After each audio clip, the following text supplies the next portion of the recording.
அன்பான தேவ பிள்ளைகள் எல்லோருக்கும் இயேசு கிறிஸ்துவின் நாமத்தில் என்னோட வாழ்த்துக்களை தெரிவித்துக் கொள்கிறேன். பிதாவாகிய தேவனாலும் கர்த்தராகிய இயேசு கிறிஸ்துவினாலும் உங்கள் எல்லோரோட வாழ்விலும் கிருபையும் சமாதானமும் உண்டாவதாக என்று சொல்லி உங்களை வாழ்த்துகிறேன்.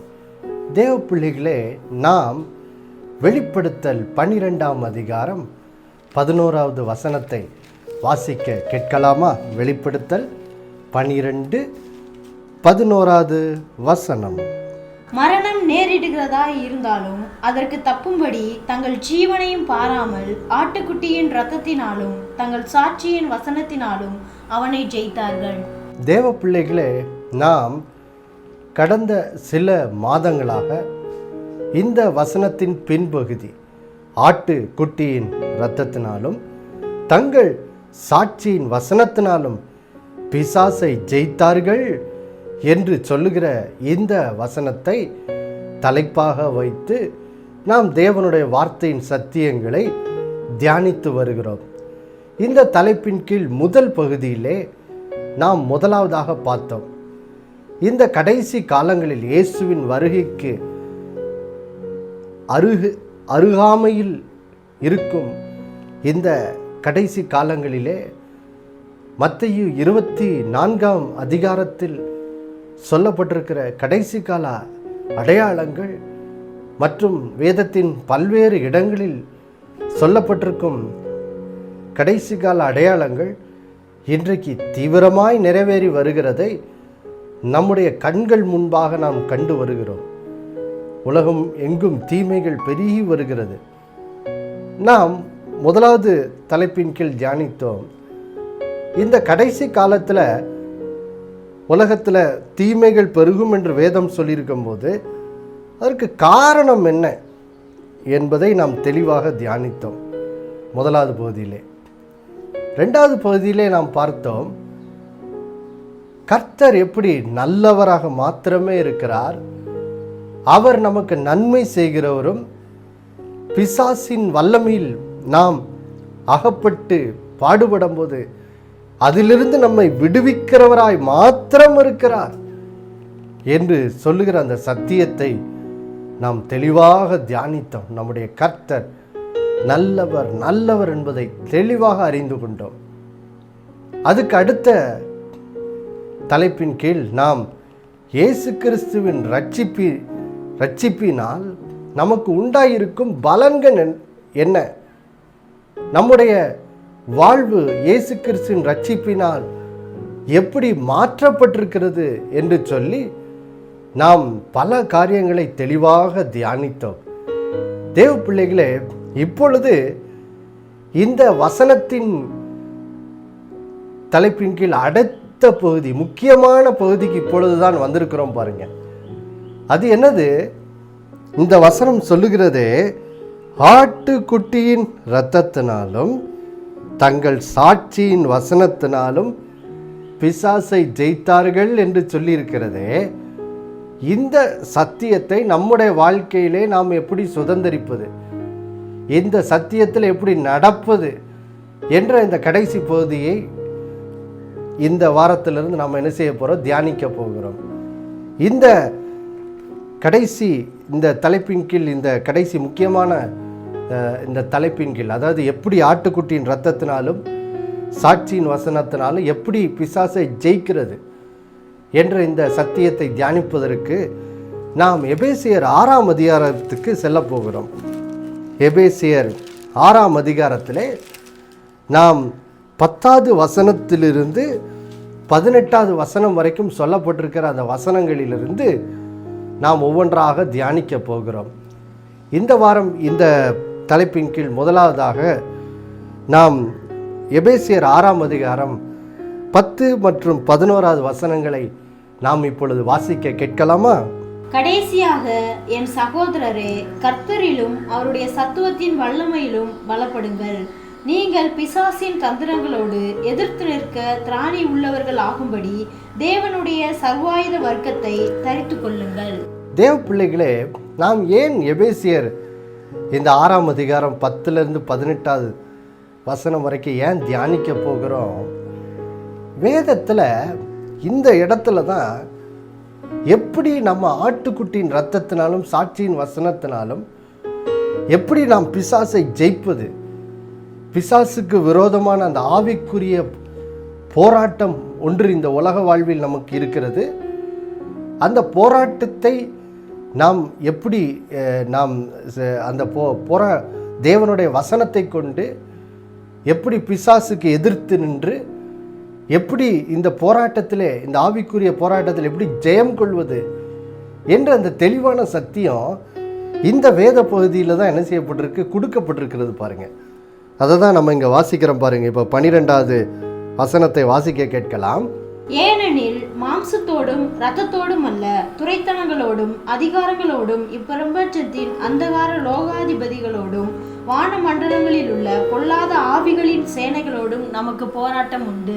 பாருங்கள் தேவ பிள்ளைகளே, இந்த உலக வாழ்விலே நாம் சந்திக்கும் ஒரு போராட்டத்தை குறித்து இங்கே வேதம் ரொம்ப தெளிவாக சொல்லுது பாருங்க. அது என்னதான், இந்த உலகத்தில் நமக்கு துரைத்தனங்களோடும் அதிகாரங்களோடும் வான மண்டலங்களில் உள்ள பொல்லாத ஆவிகளின் சேனை, அதாவது பிசாசின் சேனைகளோடும் நமக்கு போராட்டம் உண்டு என்ற ஒரு தெளிவான வேத சத்தியம் இங்கே என்ன செய்யப்படுகிறது, நமக்கு கற்றுத்தரப்படுகிறது பாருங்க. இந்த உலகத்தில் எத்தனையோ உபத்திரவங்கள், நெருக்கங்கள்லாம் வருது. பிசாசு நம்முடைய வாழ்க்கையில் பல்வேறு விதத்தில் போராட்டங்களெல்லாம் கொண்டு வர்றான். இதை உலக வாழ்க்கையில் நம்ம அனுபவிக்கிறோம். ஆனால் இந்த இந்த இந்த பிரச்சனைகள்லாம் நம்ம சந்தித்தாலும் இந்த பிரச்சனைகளெல்லாம் ஏன் நாம் சந்திக்கிறோம், இந்த போராட்டங்கள் ஏன் நம் வாழ்க்கைக்குள் வருகிறது என்பதை குறித்த வேத சத்தியத்தின் அறிவு அநேகருக்கு இன்னைக்கு இல்லை பாருங்கள் தேவ பிள்ளைகளே. நாம் ஒரு வசனத்தை இப்பொழுது வாசிப்போம் பாருங்க. இயேசு சொன்ன ஒரு வார்த்தையை நம்ம வாசிக்க போகிறோம். மார்க்கு 4ஆம் அதிகாரத்துக்கு திருப்பி கொள்ளலாம் பாருங்க. மார்க்கு 4ஆம் அதிகாரத்தில் இயேசு இந்த பிசாசினால் நமக்கு வரும் இந்த உலக வாழ்விலே நம்ம சந்திக்கும் இந்த போராட்டங்கள், நெருக்கங்கள், பிரச்சனைகள் இதெல்லாம் நிறையா வருது.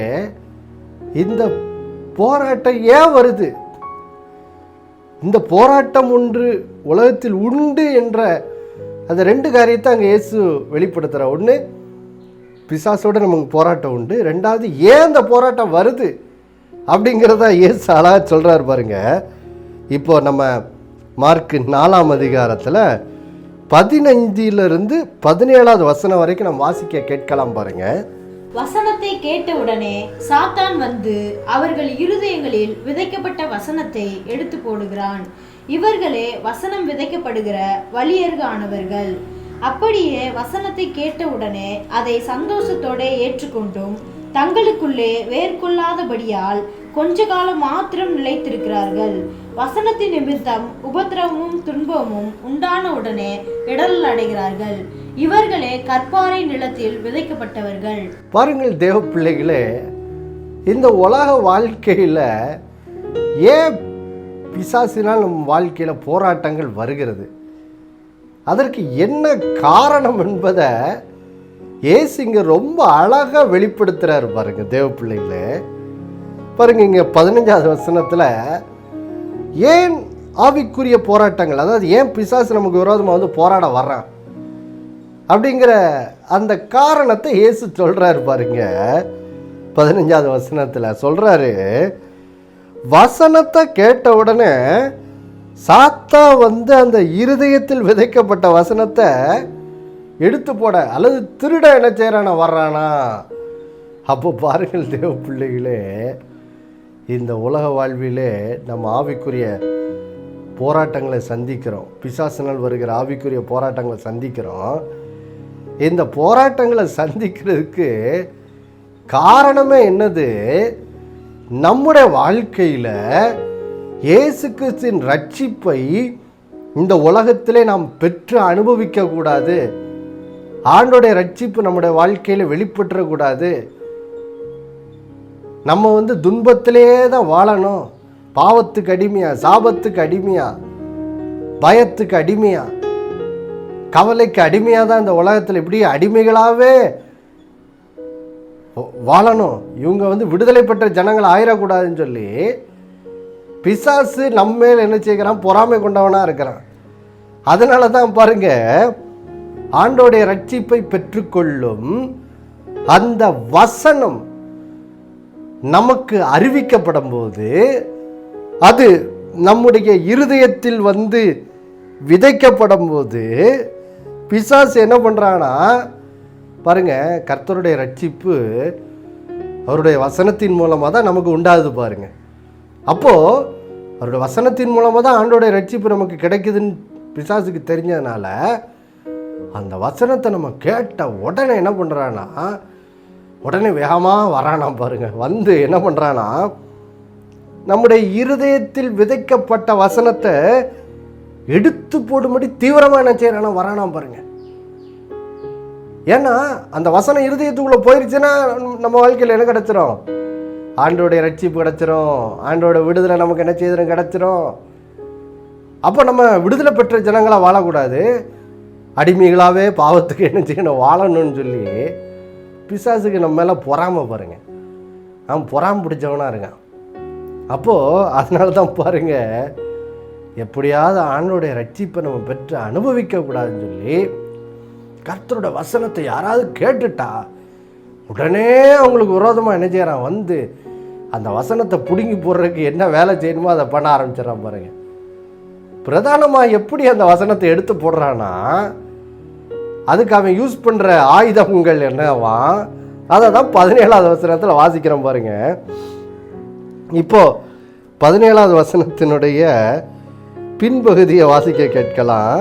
வசனத்தின் நிமித்தம் 17வது வசனத்திலே பின்பகுதி, வசனத்தின் நிமித்தம் உபத்திரவமும் துன்பமும் உண்டான உடனே இடர்கள் அடைகிறார்கள், இவர்களே கற்பாறை நிலத்தில் விதைக்கப்பட்டவர்கள். பாருங்கள் தேவ பிள்ளைகளே, இந்த உலக வாழ்க்கையில் போராட்டம் வருது, நெருக்கங்கள் வருது, பிரச்சனை வருது.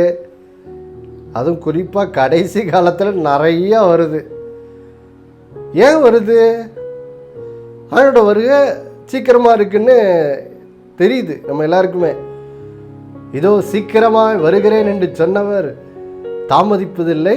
இயேசு சீக்கிரமாக என்ன செய்ய போகிறார், 2ஆம் வருகையில் வரப்போகிறார், ராஜாதி ராஜாவாய் வரப்போகிறார். இந்த பூமியை ஒரு முனை தொடங்கி மறுமுனை வரைக்கும் ராஜாதி ராஜாவா அவர் ஆளுகை செய்யும்படி வந்து கொண்டிருக்கிறார். அப்போ நம்ம இந்த ஆண்டவருடைய ராஜ்யத்தில் பங்குள்ளோர்களாக இருக்கக்கூடாது. ஆண்டோடைய வருகையில் நம்ம எடுத்துக்கொள்ளப்படக்கூடாது. இந்த பூமியில் ஆண்டோடைய ரட்சிப்பை நம்ம என்ன செய்யக்கூடாது, அனுபவிக்கக்கூடாது. அதை நம்மளோட வாழ்க்கையில் தடை செய்ய வேண்டும் என்று சொல்லி பிசாசு என்ன பண்ணுறான், ஆண்டோடைய ரட்சிப்பிலிருந்து நம்மை பிரிப்பதற்காக என்ன பண்ணுறான்னா, நல்லா கவனிங்க, அந்த 17வது வசனத்தில் வர்ற ஒரு முக்கியமான வார்த்தையை கவனிக்கணும். வசனத்தின் நிமித்தம் உபத்திரவும் துன்பமும் என்ன செய்தான் வருதான் பாருங்க தேவ பிள்ளைகளை. பிசாசு நம்மளோட வாழ்க்கையில் துன்பத்தையும் உபத்திரத்தையும் ஏன் அனுப்புகிறான்னா, பாருங்க, சும்மா உபத்திரப்பட்டு ஒரு பிரயோஜனம் இல்லை பாருங்க. சில பேர்லாம் பாருங்க, ஆண்டவருக்கு அவங்களுக்கும் சம்மந்தமே இருக்காது. ஆனால் சொல்லுவாங்க, அடியேன் எப்போ பார்த்தாலும் துன்பத்தில் தான் வாழ்ந்துக்கிட்டு இருக்கேன். பாருங்கள், அதெல்லாம் அறிவீனத்தினால் வருகிற துன்பங்கள், ஞானம் இல்லாத வாழ்க்கையினால் வருகிற துன்பங்கள். ஆனால் இங்கே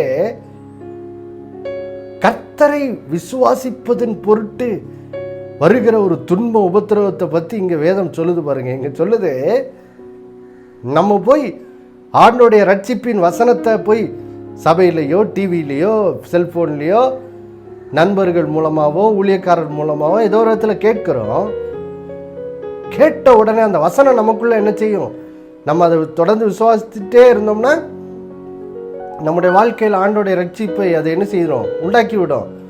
அப்போது அந்த வசனம் நமக்குள்ளே கிரியை செய்து ஆண்டோடைய ரட்சிப்பை நாம் பெற்றுக்கொள்வதை தடுக்கும்படியாக அந்த நம்ம கேட்கிறோமே ஆண்டவருடைய ரட்சிப்பின் வசனத்தை, அந்த வசனத்தின் நிமித்தம், அந்த வசனத்தை நம்ம இருதயத்திலிருந்து எடுத்து போடும் நிமித்தம் தான் பிசாசு இந்த கடைசி காலத்தில் என்ன பண்ணுறான், உபத்திரவங்களையும் துன்பங்களையும் என்ன செய்யறான், பெருக பண்ணிக்கிட்டு இருக்கான். ஏன்னா நிறைய பேர் என்ன செய்வாங்களாம், இந்த துன்பமும் உபத்திரம் வந்தோடனே என்ன செய்திருவாங்களாம், இடரல் ஆயிடுவாங்களாம். இடரல்னால் என்னது பாருங்கள், நீங்கள் ரோட்டில் நடந்துக்கிட்டு இருக்கீங்க, திடீர்னு ஒரு இடத்துல கல் கிடந்திருக்கு, நீங்கள் அதை பார்க்கலன்னா அந்த கல் மிதித்து என்ன செய்வீங்க, இடறிடுவீங்க. அப்படி கொஞ்சம் ஒரு இடரல் உண்டாகும். அதை தான் இங்கே சொல்லுது.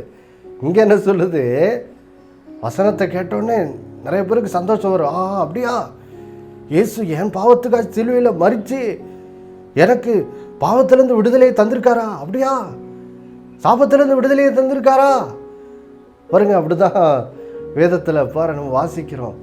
ஒரு குஷ்டரோகி பாருங்க இயேசு குறித்து கேள்விப்பட்டிருக்கிறான். இயேசு வாழ்ந்த நாட்களிலே குஷ்டரோகம் என்பது ஒரு கொடிய நோய் பாருங்க. ஆனால் அவன் கேட்குறான், ஆஹா இயேசு என்ற ஒரு மேசியா வந்திருக்காரு, அவர் சகல வியாதி உள்ளவர்களையும் சொத்தமாக்குறாரு அப்படின்னு சொல்லி அவன் கேள்விப்பட்டோன்னா அவனுக்குள்ள ஒரு நம்பிக்கை வந்துடுச்சு. உடனே ஓடோடி வரான் பாருங்க, இயேசு இடத்துல வந்து அவரோட பாதத்தில் வந்து விழுறான். மத்தேயு 8ஆம் அதிகாரம் 2-3 வசனங்கள் அதை வாசிக்கிறோம். விழுந்து, ஆண்டவரே உமக்கு சித்தமானால் என்னை சுத்தமாக்கும் கேட்குறான். ஆண்டவர் அவனை குணமாக்குகிறார் பாருங்க. அப்போ அன்றைக்கு அந்த குஷ்டரோட வாழ்வில பேரானந்தம் உண்டாகிறது. அந்த கொடிய குஷ்டரோகம் என்னும் நோயிலிருந்து அவன் சுகம் பெறுகிறான். அப்போ யோசித்து பாருங்க, இயேசு கிறிஸ்து நற்செய்தி ஒருவர் கேட்கும்போது அது ஒருவருக்குள்ள பெரிய நம்பிக்கையை உண்டாக்குது, பெரிய சந்தோஷத்தை உண்டாக்குது. ஏன் நம்ம பாவத்துக்கும் சாபத்துக்கும் வியாதிக்கும் அடிமைப்பட்டு வாழ வேண்டிய அவசியம் என்னது இல்லை, நம்ம இயேசுவின் மூலம் விடுதலை அனுபவிக்கலாம் என்று அந்த நல்ல செய்தி நம்ம கேட்கும்போது சந்தோஷம் வருது. அப்போ யோசித்து பாருங்க. ஆனால் அந்த பிசாசு எப்படிப்பட்டவன், அவன் பொறாமை பிடிச்சவனா இருக்கான். அப்போ அவன் பொறாமை பிடிச்சவனா இருக்கிறதுனால நம்ம இந்த விடுதலை என்ன செய்திடக்கூடாது, அனுபவிச்சிடக்கூடாது. இந்த வியாதியிலேருந்து விடுதலை அனுபவிச்சிடக்கூடாது, அந்த பாவத்திலேருந்து விடுதலை அனுபவிச்சிடக்கூடாது, அந்த பயத்திலேருந்து விடுதலை அனுபவிச்சிடக்கூடாது, அந்த தீயிலிருந்து விடுதலை அனுபவிச்சிடக்கூடாது என்பதற்காக என்ன பண்ணுறான், அந்த வசனம் நமக்குள்ள முழுமையாக கிரியை செய்து ஆண்டோட ரட்சிப்பை நம்ம அனுபவிக்கிறதுக்கு முன்னாடி அந்த வசனம் நம்ம இருதயத்தில் கிரியை செய்கிறத நிப்பாட்டணும்னு சொல்லி என்ன பண்ணுறான், பல விதத்தில் துன்பங்களை கொண்டு வரான். இப்போ எடுத்துக்காட்டு பாருங்க, இன்றைக்கி நம்ம உலகத்திலே பார்க்குறோம். முதல்ல கொரோனா நோயின்னாங்க, அடுத்தது இப்போ ஏதோ மங்கி பாக்ஸ் அப்படின்னு இன்னொரு புது வியாதி சொல்கிறாங்க. இன்னொரு பக்கத்தில் யுத்தங்கள் உலகத்தில், இன்னொரு பக்கம் விலைவாசி உயர்வு. இப்படி பாருங்க, திரும்பும் இடமெல்லாம் ஒரே பிரச்சனையாக இருக்குது உலகத்தில். இந்த நாட்களில் எங்கு பார்த்தாலும் பிரச்சனை தான், மாறி மாறி பிரச்சனை. ஏன் வருது? ஏன்னா நீங்கள் ஆண்டவரோட வார்த்தையை கேட்டு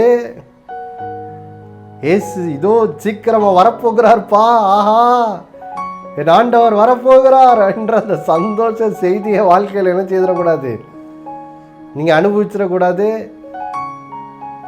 ஆண்டவரோடு நித்தியமாக நம்ம வாழப்போகிறோம், அவரோட வருகையில் எடுத்துக்கொள்ளப்பட்டு அந்த மகிமையை நம்ம அனுபவிக்கக்கூடாது. அதில் நம்முடைய கவனம் என்ன செய்யக்கூடாது, இருக்கக்கூடாது. இந்த பிரச்சனையிலே மூழ்கி, கவலையிலே மூழ்கி, பயத்திலே நம்ம வாழ்க்கை மூழ்கி விட வேண்டும் என்று சொல்லி இந்த நாட்களில் பாருங்க, பிசாசு பல விதத்தில் உலகத்தில் போராட்டங்களை என்ன செய்கிறான், பெருக பண்ணுறான். இது உலகளாவிய அளவில் நடக்கிற பிரச்சனை. ஆனால் இன்றைக்கி நிறைய பேரோட வாழ்வில், தனிப்பட்ட வாழ்க்கையில் எத்தனையோ போராட்டம். நிறைய பேருக்கு தனிப்பட்ட வாழ்க்கையில் பல விதத்தில் போராட்டத்தை அனுபவிக்கிறாங்க. இன்றைக்கி நிறைய பேர் உள்ளத்தில் வியாகுலத்தோடு இருக்காங்க. ஐயோ ஆண்டவரே, ஏன் இப்படி எனக்கு உபத்திரம், மாறி மாறி உபத்திரவமா இருக்கேன் ஆண்டவரே, நான் என்ன செய்வேன்பா, எனக்கு விடுதலை கிடையாதா அப்படின்னு சொல்லி அநேகர் இன்றைக்கு நீங்கள் கண்ணீர் வடிச்சுக்கிட்டு இருக்கீங்க. ஏன் இவ்வளோ பிரச்சனைன்னு சொல்லி கண்ணீர் வடிச்சுக்கிட்டு இருக்கீங்க. தேவ பிள்ளைகளை, காரணத்தை தெரிஞ்சுக்கோங்க.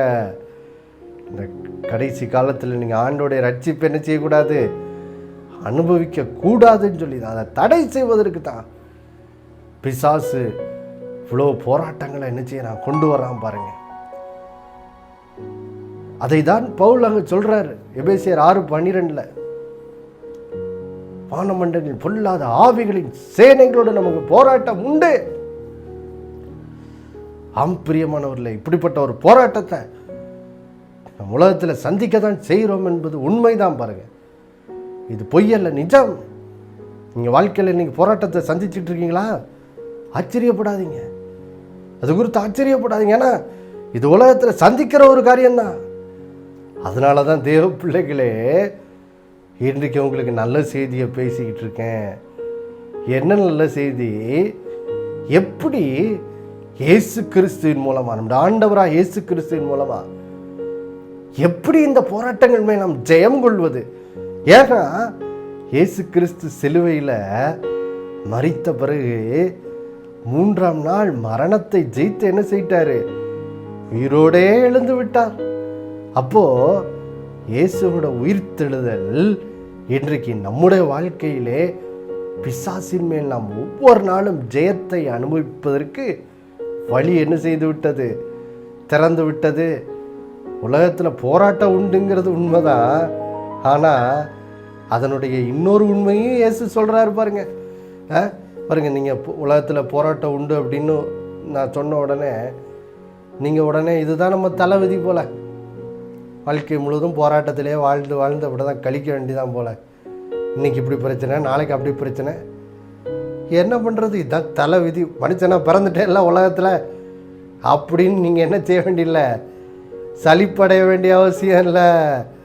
ஏன்னா நல்ல செய்தி இப்போ சொல்ல போகிறேன் பாருங்க. வாசிக்க கேட்கலாமா? யோவான் 16ஆம் அதிகாரம் 33வது வசனத்தை நாம் இப்பொழுது வாசிக்க கேட்கலாமா? யோவான் 16:33வது வசனத்தை நம்ம இப்பொழுது வாசிக்க கேட்போம் பாருங்க. என்னிடத்தில் உங்களுக்கு சமாதானம் உண்டாயிருக்கும் பொருட்டு இவைகளை உங்களுக்கு சொன்னேன். உலகத்தில் உங்களுக்கு உபத்திரவம் உண்டு, ஆனாலும் திடன் கொள்ளுங்கள், நான் உலகத்தை ஜெயித்தேன் என்றார். பாருங்கள் தேவ பிள்ளைகளே, இயேசு சொல்ற நல்ல செய்தியை இப்ப கவனிங்க. எவ்வளோ அருமையா சொல்றாரு பாருங்க. இயேசு கிறிஸ்து நம்முடைய ஆண்டவர் சொல்றாரு பாருங்க. ஆமாப்பா, உலகத்துல உபத்திரம் உண்டுதான். இயேசுட்ட வந்துட்டா சில பேர் என்ன அப்படிதான் நினைக்கிறாங்க பாருங்க. இயேசுட்ட வந்துட்டா இனி உபத்திரமே வாழ்க்கையில் கிடையாது. நான் ஏசப்பாவை தான் நான் ஏற்றுக்கொண்டேன், என் வாழ்க்கையில் ஏன் உபத்திரம் வந்துச்சு? தேவ பிள்ளைகளே, சத்தியத்தை கேளுங்க. ஆண்டவரே சொல்கிறாருங்க, ஆமாப்பா, உலகத்தில் உபத்திரம் உங்களுக்கு என்னது உண்டு, போராட்டம்லாம் உண்டு, அதெல்லாம் இருக்க தான் செய்யுது, இல்லைன்னு நம்ம ஆண்டவர் சொல்லவே இல்லை. ஆனால் அதோடு அவர் முடிக்கலை பாருங்க. அவர் சொல்கிறாரு, உலகத்தில் உங்களுக்கு உபத்திரம் உண்டு, ஆனாலும் இப்போதான் நல்ல செய்தி வருது பாருங்க. ஆனாலும் என்னதான், திடன் கொள்ளுங்கள் அப்படின்னா என்ன அர்த்தம்? தைரியம் அடைங்க. உலகத்தில் உபத்திரம் உண்டுன்னு சொன்னோன்னு கேட்டு சோர்ந்து போயிடாதீங்க. இதான் நம்ம தலையெழுத்து போல, தலை விதி போல அப்படின்னு சொல்லி சலிப்பாயிராதீங்க, சோர்ந்து போயிடாதீங்க, திடன் கொள்ளுங்க. ஏன்? நல்ல செய்தி என்ன? நான் உலகத்தை ஜெயித்தேன். இயேசு சொல்றாரு, சிலுவையில் நான் உயிர் தெழுந்ததின் மூலம் நான் உலகத்தை ஜெயித்துட்டேன்பா, ஜெயித்து உனக்கு நான் வெற்றியை தந்துட்டேன். அதனால் நீ என்ன செய்யலாம்? சமாதானமாக வாழலாம். பிரச்சனை நிறைந்த உலகத்தின் நடுவிலும் நீ சமாதானமாக வாழலாம், சந்தோஷமாக வாழலாம், ஜெயமுள்ளவனா வாழலாம். ஏன்? இயேசு நமக்காக ஜெயத்தை சிலுவையிலே உண்டாக்கி வைத்திருக்கிறார். தேவ பிள்ளைகளே, எவ்வளோ பெரிய சந்தோஷம் பார்த்தீங்களா? தேவ பிள்ளைகளே, இன்றைக்கு இந்த தலைப்பின் கீழ் இந்த முதல் பகுதியில் பாருங்கள், உங்களுடைய உள்ளத்துக்குள்ளே இந்த நம்பிக்கை கர்த்தர் பரிசுத்தாவியினால் விதைக்க விரும்புகிறார். ஏன் போராட்டம் உலகத்தில் உண்டு? ஏன்னா ஆதாம் பாவம் செய்த நாளிலே பாருங்க, பிசாசு இந்த உலகத்தின் அதிபதி ஆயிட்டான். ஆதாமுடைய அதிகாரத்தை அவன் திருடிக்கிட்டான். அப்போ இந்த உலகத்தில் பிசாசு இருக்கிறதுனால இயேசுவின் வருகையில் தான் பிசாசை ஆண்டவர் என்ன செய்ய போகிறாரு? சங்கிலியால் கட்டி அவனை பாதாளத்தில் அடைக்க போகிறார். வெளிப்படத்தில் 20 அதை குறித்து வாசிக்கிறோம். அப்போ அவன் இந்த உலகத்தில் இருக்கிற வரைக்கும் அவன் நமக்கு எதிராளியாக இருக்கிறதுனால உலகத்தில் போராட்டம் உண்டு. அது இல்லைன்னு பைபிள் சொல்லவே இல்லை. ஸோ போராட்டம் உண்டு. அது முதல் காரியம் நம்ம இன்றைக்கி அறிஞ்சுக்கிட்டோம். ரெண்டாவது, ஏன் இந்த போராட்டம், அதுதான் ரொம்ப ரொம்ப முக்கியமாக நீங்கள் தெரிஞ்சுக்கணும். பாருங்கள், ஏன் வாழ்க்கையில் திரும்பின இடமெல்லாம் இந்த கடைசி காலத்தில் ரொம்ப போராட்டமாக இருக்குது? முக்கியமான காரணமே என்ன? நீங்கள் ஆண்டவருடைய ரட்சிப்பை இந்த பூமிக்குரிய வாழ்க்கையில் அனுபவித்து உங்கள் வாழ்க்கையில் சந்தோஷத்தை நீங்கள் அனுபவிச்சிடக்கூடாதுல்ல. அதான் பொறாம பிடிச்ச பிசாசு உங்களுக்கு எதிராக வசனத்தின் நிமித்தம் உபத்திரவத்தை துன்பத்தை கொண்டு வந்து உங்களை எப்படியாவது இடரலை அடைய வைக்கணும்னு சொல்லி முயற்சிக்கிறான். அதனால தான் போராட்டம் இந்த கடைசி காலத்தில் பெருகுது. ஆனால் மூணாவது காரியம், நல்ல செய்தி என்ன? எத்தனை போராட்டங்கள் இருந்தாலும் இயேசு சிலுவையில் அவர் மரணத்தையே ஜெயித்து 3ஆம் நாள் உயிரோடு எழுந்தபடியால் நமக்கு ஜெயம் உண்டு. தேவ பிள்ளைகளே, எத்தனை போராட்டங்கள் வந்தாலும் அத்தனை மேலேயும் நமக்கு ஜெயம் உண்டு. இந்த காரியத்தை தான், இந்த ஜெயத்தில் எப்படி வாழ்வது என்பதை குறித்து தான் இப்போ தியானித்து கொண்டிருக்கோம். தொடர்ந்து வரும் வாரங்களில் தியானிக்க போகிறோம். தொடர்ந்து ஒவ்வொரு வாரமும் இந்த நிகழ்ச்சியை கேளுங்கள். இப்பொழுது நாம் ஜெபிப்போம். அன்புள்ள பரலோக பிதாவே, ஆண்டவராய் இயேசுவின் நாமத்தின் இடத்தில் வருகிறோம். அப்பா கர்த்தாவே, உமக்கு நன்றி. நீர் எங்களோடு இந்த நாளில் பேசுகிற வார்த்தைக்காக ஸ்தோத்திரம். எங்களுடைய மனதை இந்த நாளில் வெளிச்சமாக்கியிருக்கீங்க ஆண்டவரே. கடைசி காலத்தில் ஏன் போராட்டம்? திரும்பும் இடமெல்லாம் இப்போ போராட்டம் பெருகுது அப்படின்னு சொல்லி அநேகர் கண்ணீர் வடிச்சுக்கிட்டு இருக்காங்க. ஏன் இது வருகிறது என்று சொல்லி தெளிவாக எங்களோடு பேசுனீங்க. ஆண்டோடைய ரட்சிப்பை அனுபவிப்பதை தடுப்பதற்காக பிசாசு கொண்டு வருகிற அவனுடைய போராட்டங்கள் என்று சொல்லி நாங்கள் கற்றுக்கொண்டோம். ஆனால் ஆண்டவரே, இந்த நாளில் ஒரு பெரிய நல்ல நம்பிக்கையின் செய்தி எங்கள் உள்ளத்தில் விதைச்சிருக்கீங்க ஆண்டவரே. போராட்டங்கள் மேல் எங்களுக்கு இயேசுவின் மூலம் ஜெயம் உண்டு. எங்களுக்கு ஜெயம் உண்டு இயேசுவின் உயிர்த்தெழுதலினாலே. என்ன நல்ல செய்தியை கேட்டிருக்கிறோம். இந்த நாளிலே ஆண்டவரே, உடைய பிள்ளைகள் சத்தியத்தை அறிகிற அறிவினால், ஆண்டவரே, உடைய பிள்ளைகள் இந்த நாளில் நம்பிக்கையினால் நிரம்பட்டும், ஆவிக்குரிய தெளிவினால் நிரம்பட்டும். இன்னும் குழம்பினவர்களாக ஆண்டவரே, உள்ளத்திலே சலிப்பும் நம்பிக்கை இல்லாதவர்களுமாய் இருக்கிற அந்த நிலையிலிருந்து உடைய பிள்ளைகள் இந்த நாளில் விடுதலை பெற்று நல்ல நம்பிக்கையும் ஆவிக்குரிய தெளிவும் உண்டாகி இந்த நாளிலே ஆண்டவரே ஸ்தோத்திரம், உடைய பிள்ளைகள் சத்தியத்தினால் வருகிற விடுதலையினால் உள்ளத்திலே உடைய பிள்ளைகள் நிரம்பி உள்ளத்தில் ஒரு பெரிய சமாதானம் உடையவர்களாக இந்த நாளில் உடைய பிள்ளைகள் மாறட்டும் ஆண்டவரே. உடைய சிலுவையின் ஜெயத்தை சுதந்திரிப்பதற்கு உடைய பிள்ளைகளுடைய இருதயங்கள் ஆயத்தப்படுத்தப்படட்டும் ஆண்டவரே. அப்படியே கர்த்தர் செய்கிறக்காய் நன்றி ஆண்டவரே, நன்றி. இயேசுவின் நாமத்தில் ஜெபிக்கிறோம் எங்கள் நல்ல பிதாவே, ஆமென். மறுபடியும் அடுத்த வாரம் உங்களை சந்திக்கும் வரை உங்களுக்கு நினைப்பூட்ட விரும்புகிறேன், இயேசுவே ஆண்டவர். ஒவ்வொரு நாளும் அவர் மேல் விசுவாசம் வைத்து வாழுங்கள். ஆமென்.